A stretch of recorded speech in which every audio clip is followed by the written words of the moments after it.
At andito na nga si Miss Lani at kami nga po ay pupunta sa dagat para naman magpahangin-hangin. Dahil sa day off nga ngayon, syempre kami magpalamig-lamig muna doon. Si Miss Lani ang napakasimpleng babae. Hindi mo siya makitaan ng kaarte-arte o kayabangan sa katawan. Mas maangas pa yung iba dyan na walang-wala sa kanya. Kaya naman super blessed siya dahil napaka down to earth niyang babae. At ayan na nga, dito na kami ngayon sa Manama area. Papunta na kami sa Salman Beach. At yun nga'y napakaganda at napaka-relaxing. At palubog na nga ang araw. Mabuti na lang at nakuhanan ko pa ng picture. Syempre naman, nakaka-relax tingnan. Ang ganda. Oras po dito ay 4:30 na po yata ito ng hapon. O di kaya ay 5 o'clock na din. At kami nga ay malapit na sa dagat na aming pupuntahan. Yung mga dagat po dito ay walang alon, hindi tulad sa Pilipinas na ang lalaki ng mga alon. Dito po ay nakasteady lang talaga ang tubig at ako ay takot talaga maligo sa mga dagat-dagat na yan. Kahit ako ay malapit sa dagat sa Pilipinas, talaga ako mahilig maligo. Kami nga ay nakarating na dito sa Salman Beach.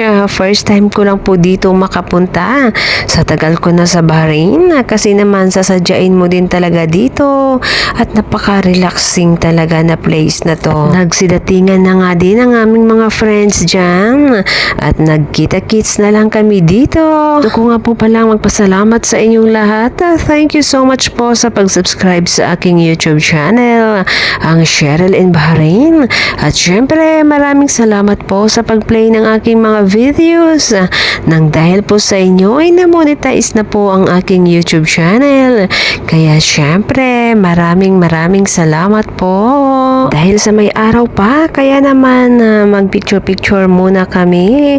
At ito na nga, medyo madilim na din. Oras na para magluto ng barbecue.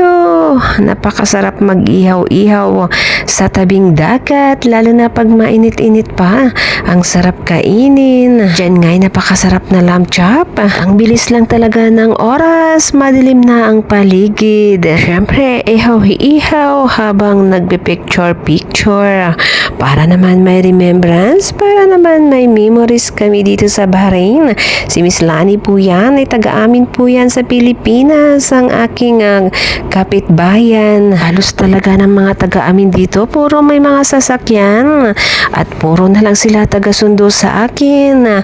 Ako lang talaga yung walang sasakyan at takot mag-drive. Kasama nga namin dyan si Sir Bin at nagpa-deliver nga dyan si Miss Lani ng rice, ang Bukhari at Mandi rice. Yung rice pa naman nila dito, masarap na, malasa-lasa kahit wala pang ulam. Kahit rice lang ay solve na solve ka na. Siyempre, bago pa man magkainan, dahil sa Filipino tayo, picture-picture muna.